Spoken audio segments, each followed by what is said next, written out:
Hello students, welcome once again. Section 4 Novel 4.2 To Serve with Love. 4.2 To Serve with Love, written by Austin Edward Ricardo Braithwaite.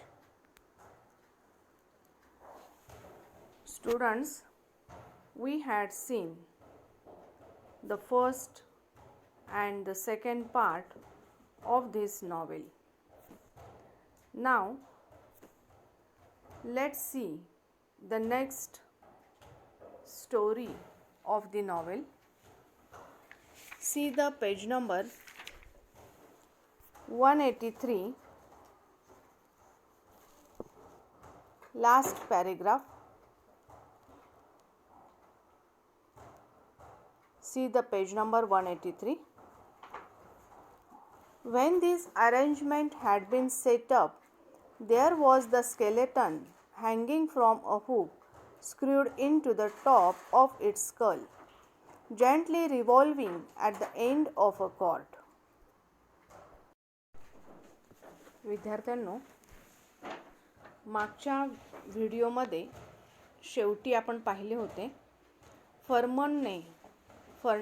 फर्नमनने युनिसेफचे प्रयत्न आणि कार्यक्रम हा आपला हुकमी एकासमोर ठेवला. त्याला बोलावले तेव्हा त्याने स्टेज खाली असलेल्या एकाला इशारा केला आणि वेल्श आणि ॲलिसन फाशीच्या स्तंभासारखा दिसणारा एक लाकडी खांब आणि सांगाडा घेऊन तेथे अवतरले. Let's continue the next extract. तर या ठिकाणी त्याला कंटिन्यू आपण पॅरेग्राफ करतोय, कंटिन्यू घेतोय.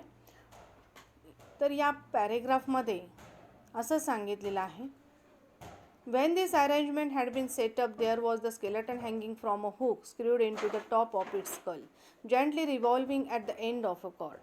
डोक्याच्या कवटीला लावलेल्या आकड्याला म्हणजे हुकला लटकणारा आणि दोरीच्या टोकापासून हलकेच गोल फिरणारा सांगाडा अशी एक रचना तयार केली गेली. This was somewhat in the nature of comic relief, and the school showed its approval by laughing uproariously.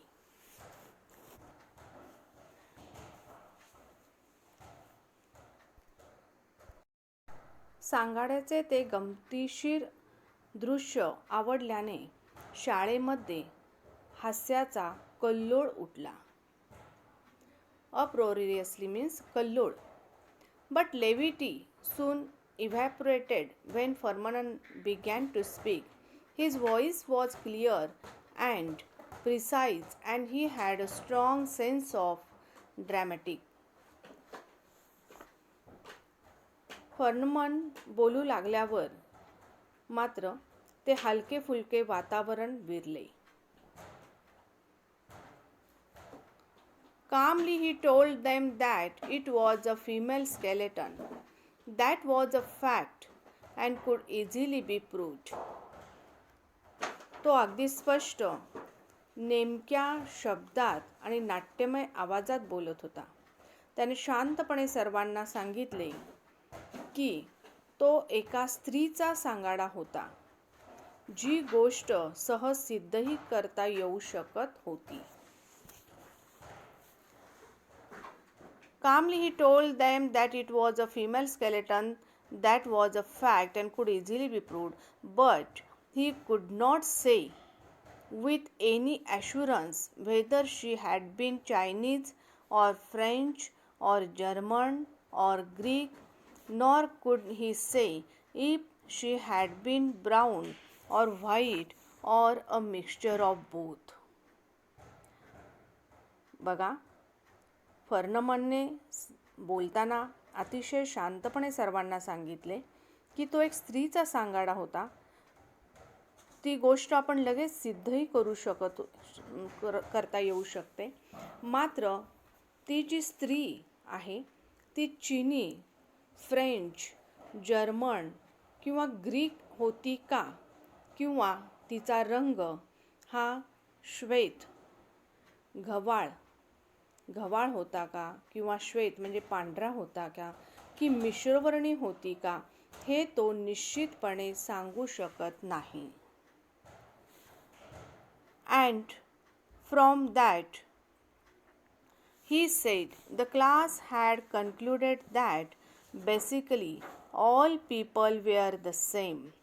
The trimmings might be different, but the foundations were all laid out according to the same blueprint. Blueprint means master print. त्यानंतर त्याने सांगितले की यावरून आमच्या क्लासने वर्गाने असा निष्कर्ष काढला की लोकांचे बाह्यरूप भिन्न असले तरी मुळातून सर्व लोक एकसारखेच असतात आणि सर्वांचा मूळ साचा किंवा ब्ल्यूप्रिंट एकाच प्रकारे तयार केलेला असतो. म्हणजे लोक काळे आहेत का गोरे आहेत का मिश्र वर्ण आहेत हे महत्त्वाचे नाही, तर सर्वांचा मूळ साचा हा एकाच प्रकारचा असतात. मुळातून सर्व लोक एकसारखेच असतात हे त्याने यामधून सांगितले. फर्नमन was wonderful. He had them eating out of his hand. फर्नमनच्या या लाजवाब बोलण्याने सर्वजण प्रभावित झाले. Miss Dare's contribution was something of an anticlimax after Furman's performance and she seemed to realize it. फर्नमनच्या कामगिरीपुढे मिस डेअरचे सादरीकरण मात्र काहीसे निराशाजनक होते. शी स्पोक आणि तिलाही ते जाणवले असावे.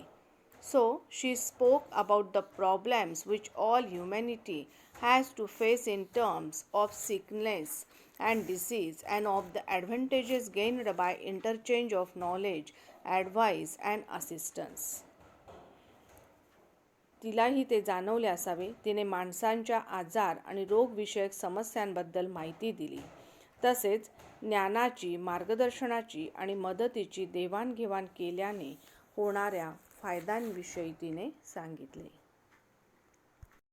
म्हणजेच ब्रेथवेट हा ब्लॅक पर्सन होता आणि त्याला ब्लॅक पर्सन असल्याकारणाने त्याचा रंग हा कृष्णवर्णीय असल्याकारणाने, काळा असल्याकारणाने त्याला ब्रिटनमध्ये खूप प्रॉब्लेम्सना फेस करावं लागलेलं होतं आणि म्हणूनच त्यानं वर्गामध्ये शिकवताना कलर महत्त्वाचा नाही, रंग महत्त्वाचा नाही, तर सर्व लोक हे सारखेच असतात हे त्याने विद्यार्थ्यांना शिकवलेले होते. आणि म्हणूनच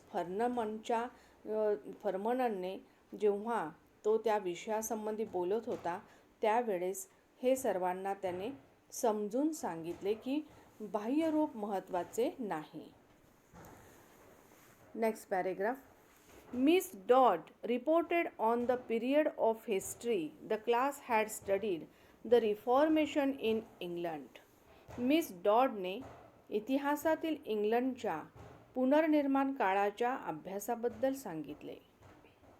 She told of the struggles of men of independent spirit against clerical domination and of their efforts to break from established religious traditions. पाद्री लोकांच्या वर्चस्वाच्या विरोधात मुक्त विचारांच्या लोकांनी दिलेल्या लढ्यांविषयी आणि प्रस्थापित धार्मिक परंपरा मोडून काढण्यासाठी त्यांनी केलेल्या प्रयत्नांविषयी डॉडने सर्वांना सांगितले. From those early beginnings, gradually grew the idea of tolerance for the beliefs and cultures of others, and the now common interest in trying to study and understand those cultures.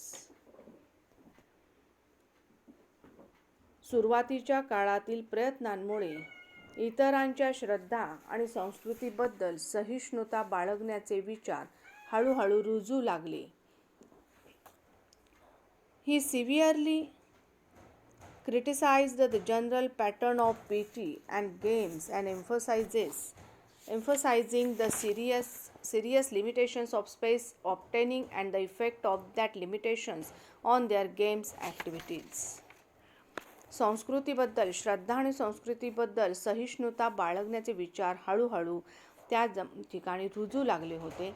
त्या संस्कृतीचा अभ्यास करण्याकडे कल वाढू लागला आणि त्यांना समजून घेण्याचे प्रयत्न सुरू झाले. Denham's report was a bit of a shock. डेनहॅमचा अहवाल जरा धक्कादायकच होता. ही सिव्हिअरली त्याने पेटी आणि क्रीडा या विषयांच्या सर्वसामान्य पद्धतीवर कडक टीका केली. He complained that the PT was ill-conceived and pointless and the routine monotonous. He could see no advantages in doing it. A jolly good game was far better.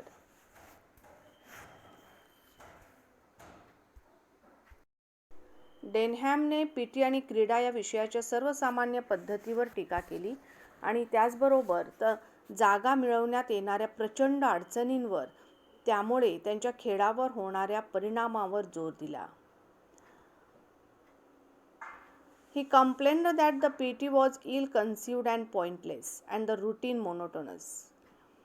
त्याने सांगितले, पीटीचा तास हा अतिशय नियोजन शून्य आणि निरर्थक आहे. He could see no advantages in doing it. आणि त्याचे रुटीन अतिशय नीरस आहे. पीटी केल्याने काही फायदा होत असेल असे आपल्याला वाटत नाही, असे त्याने सांगितले. Apparently, he was voicing the opinions of all the boys, for they cheered him loudly. When the reports were over, Denham called 2 children at random from the audience and asked them to write the name of each teacher, including the head, on a slip of paper.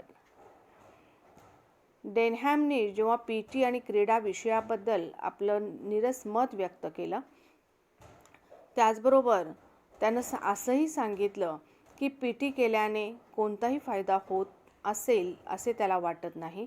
त्यापेक्षा एखादा अतिशय रंजक खेळ खूप चांगला ठरला असता, अशी तक्रार, अशी कंप्लेंट त्याने केली.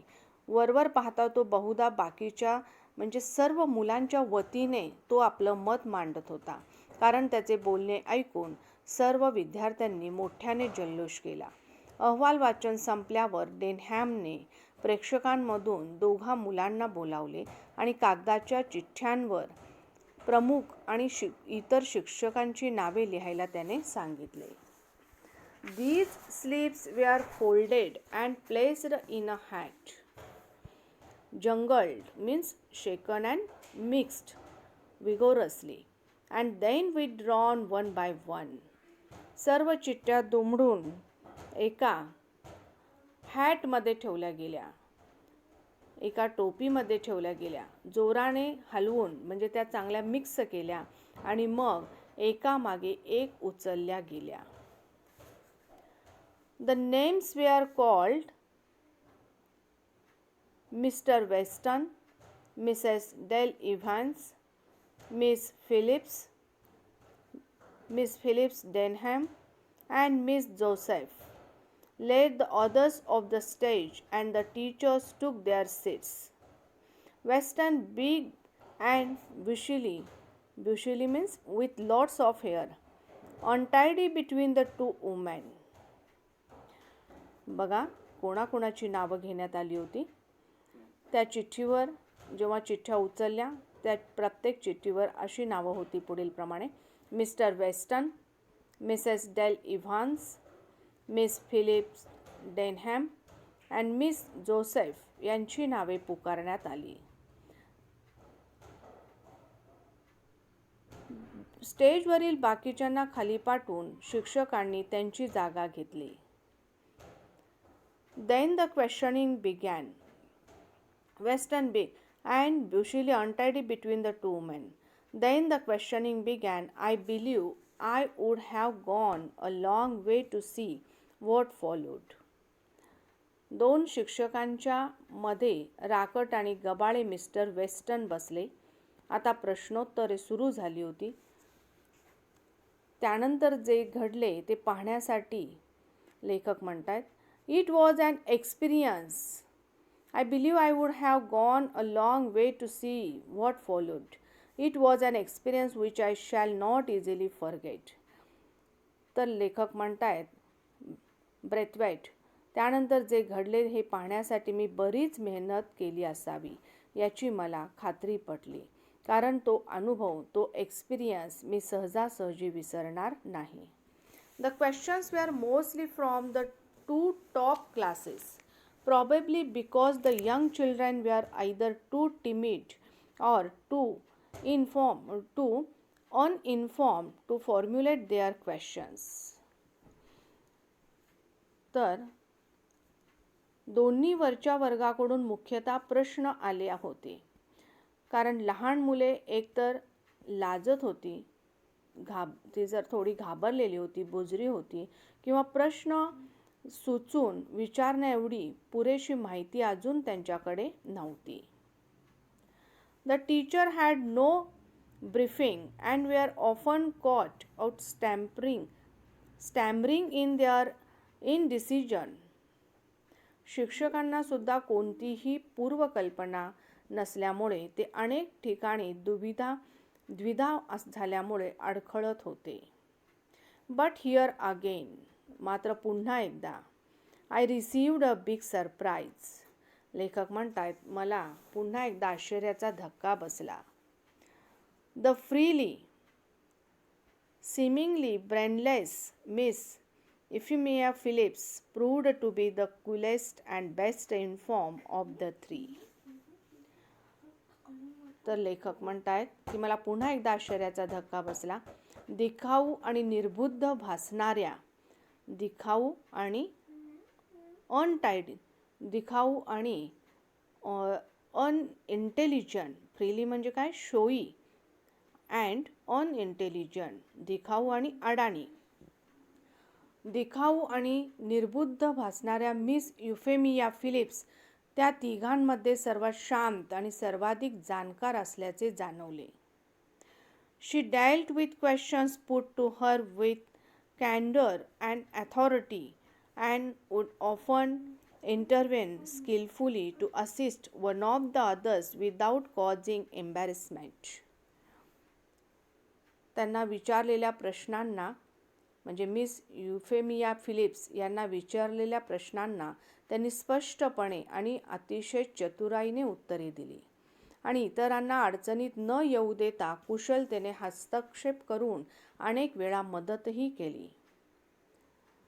Weston cut a very ridiculous figure. वेस्टनने स्वतःचे अतिशय हास्यास्पद चित्र उभे केले. In the face of Denham's blunt criticisms and Furman's adroit questioning, he found himself completely nonplussed and tried to bluster his way out with show of offended dignity. Adroit means clever or skillful. Nonplussed means surprised or confused. डेनहॅमच्या बेधडक टीका आणि फर्नमनच्या चतुर प्रश्नांच्या भडीमारासमोर, म्हणजे सतत प्रश्न विचारत राहिल्यामुळे ते पूर्णपणे निरुत्तर झाले होते, बावरून म्हणजे घाबरून गेले होते आणि अपमानित झाल्यामुळे ते धमकावणीच्या सुरात बोलू लागले. He could not effectively support the PT exercises, for which he was partly responsible, as having any definite physical advantage. पीटीच्या व्यायामाचे ठोस शारीरिक फायदे असतात, म्हणजे पीटीच्या व्यायामाचे खास फायदे असतात, याचे ते प्रभावीपणे समर्थन करू शकले नाहीत, याला ते स्वतः काही अंशी जबाबदार होते. Denham was a trained boxer and insisted that such exercises were only advantageous if practiced daily and for more sustained periods. PT twice weekly for 20 minutes was a waste of time, he asserted. डेनहॅम हा एक प्रशिक्षित चांगला boxer होता. दररोज आणि दीर्घकाळासाठी जर आपण प्रॅक्टिस केली तरच व्यायाम फायदेशीर ठरतो, असा त्यांनी आग्रह धरला. तसेच PT आठवड्यातून 2दा 20 मिनिटांसाठी करणे म्हणजे वेळ वाया घालवण्यासारखे आहे, असे त्यांनी ठासून सांगितले. Once again, Miss Phillips took the reins, and her stock promptly shot up 100-fold. Miss फिलिप्सने पुन्हा एकदा सूत्रे हातात घेतली. She reminded the school that every subject, including PT and games, had been carefully considered and fitted into the teaching timetable so that each student received a maximum benefit from it. Miss फिलिप्सने पुन्हा एकदा सूत्रे हातात घेतली. त्यामुळे त्यांच्याविषयीचा respect वाढला, आदर वाढला. PT आणि क्रीडा याचबरोबर इतर सर्व विषयांचा काळजीपूर्वक विचार करून प्रत्येक विद्यार्थ्याला जास्तीत जास्त फायदा मिळावा या दृष्टीने अध्यापनाचे वेळापत्रक तयार केले गेले आहे, याची त्यांनी सर्वांना आठवण करून दिली. The school with its limited facilities must be considered in terms of the greatest good for the greatest number, and it would be beyond anyone's powers to please everybody. Some of you, she concluded, fixing Denham with innocent eyes, are fortunate in your own fine physical development and do not really need the few meager helping of PT and games which this school can offer. Try to remember that there are others for whom our program is ideally suited. त्यानंतर miss फिलिप्सने असं सांगितले, प्रत्येक विद्यार्थ्याला जास्तीत जास्त फायदा मिळावा या दृष्टीने अध्यापनाचे वेळापत्रक तयार केले गेले आहे, याची त्यांनी सर्वांना आठवण करून दिली. शाळेने आपल्याजवळील मर्यादित सुविधांमध्ये अधिकाधिक लोकांच्या जास्तीत जास्त भल्याचा विचार करणे आवश्यक असते आणि प्रत्येकाला खुश करणे कुणाच्याही क्षमतेच्या पलीकडची गोष्ट आहे. निरागस डोळ्यांनी डेनहॅमला रोखत त्यांनी म्हटले, तुमच्यापैकी काही जणांकडे उत्तम शारीरिक आरोग्याची देणगी आहे. तुमच्याकडे काही चांगले आरोग्य आहे. त्यामुळे शाळेकडून मिळणाऱ्या PT आणि खेळाच्या अल्प मुदतीची खरे तर गरज नाही. मात्र हे लक्षात घेण्याचा प्रयत्न करा की आपला कार्यक्रम योग्य आणि उपयुक्त ठरेल अशी बरीच मुले आहेत. It may be that some of you older boys might even be able to help in that respect. Denham was not to be put off by these sugary remarks and rose in reply. Then why do we have to do PT? Why don't they take only the kids who need it? The rest of us can have a game of football or something, instead of doing a lot of daft things that no good to us. This was a poser. Poser means a problem or question that is difficult to solve or answer. But she came right back at him, her baby blue eyes twinkling in her delight at this crossing of staves. तर त्यानंतर त्यांनी सांगितलं की खेळाच्या अल्प मुदतीची खरे तर गरज नाही. मात्र हे लक्षात घेण्याचा प्रयत्न करा की आपला कार्यक्रम योग्य आणि उपयुक्त ठरेल अशी बरीच मुले आहेत. उलट तुमच्यापैकी काही मोठी मुले कदाचित याबाबतीत आपल्याला मदतही करू शकतील. या गोड बोलण्यामुळे डेनहॅम काही माघार घेणार नव्हता. त्यामुळे तो उत्तर द्यायला उठला, मग आपल्याला PTची काय गरज? फक्त ज्या मुलांना गरज आहे त्यांनाच का घेऊ नये? आपल्या हिताच्या नसलेल्या निरर्थक गोष्टी करण्यापेक्षा बाकीचे सर्वजण फुटबॉल किंवा दुसरा एखादा खेळ खेळू शकतात. हा खरे तर पेचात टाकणारा प्रश्न होता.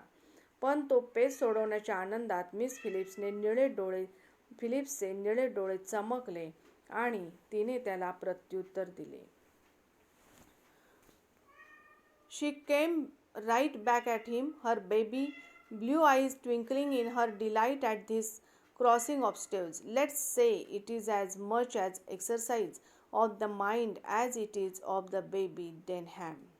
The whole timetable in this school is meant to help you in the world after you leave here, and doing what you are told in spite of not liking it is part of the training. त्यानंतर त्यांनी सांगितले, हा खरे तर पेचात टाकणारा प्रश्न होता, पण तो पेच सोडवण्याच्या आनंदात मिस फिलिप्सचे निळे डोळे चमकले आणि तिने त्याला उत्तर दिले, डेनहॅम, आपण असं समजूया की हा जितका शरीराचा व्यायाम आहे तितकाच मनाचाही आहे. शाळेचे संपूर्ण वेळापत्रक तुम्हाला इथून बाहेरच्या जगात गेल्यानंतर उपयोग व्हावा अशा दृष्टीने तयार केलेले आहे, आणि एखादी गोष्ट आवडत नसूनही सांगितल्यामुळे करणे हाही प्रशिक्षणाचा ट्रेनिंगचा एक भाग आहे. यामागचा हेतू तुमच्या लक्षात येईल याची मला खात्री आहे. I feel sure that you will see the point in that stopped him. Poor Denham knew that he had been outwitted, but he could do nothing about it, and sat looking rather rueful, while Miss Phillips' smile broadened. This freely innocent-looking purse had gobbled her canary without leaving the tiniest feather. हे ऐकल्यावर तो थबकला, तो थांबला. आपल्यावर मात करण्यात आली आहे, पण आपण त्याबद्दल काही करू शकत नाही हे बिचाऱ्या डेनहॅमच्या लक्षात आले. त्यामुळे तो चडफडत बसून राहिला. त्याला राग आला आणि मिस फिलिप्सचा आनंद द्विगुणित झाला. या अडाणी निरागस दिसणाऱ्या मांजरीने स्वतःच्या केसालाही धक्का न लागू देता भक्ष्य गटम करून टाकले होते असे त्याला वाटले. I began to understand how it was that so slight a creature could cope so effectively with her class. इतकी लहानशी मूर्ती देखील आपल्या वर्गाचा इतका प्रभावीपणे सामना करू शकते हे माझ्या लक्षात आले. Soon after this, as the morning ended, the head went on to the stage and closed the proceedings, expressing his pride in all the children and his deep appreciation of their efforts. त्यानंतर लगेचच सकाळ संपण्याच्या वेळी प्रमुखाने स्टेजवर जाऊन कार्यवाही समाप्त केली. त्यांनी सर्व मुलांविषयी अभिमान व्यक्त केला आणि घेतलेल्या प्रयत्नांबद्दल त्यांचे मनापासून ॲप्रिसिएट केलं, कौतुक केलं त्यांचं. Written by E.R. Braithwaite. Students, here we have completed the novel. Read the novel again and again carefully and listen the video. Okay, thank you.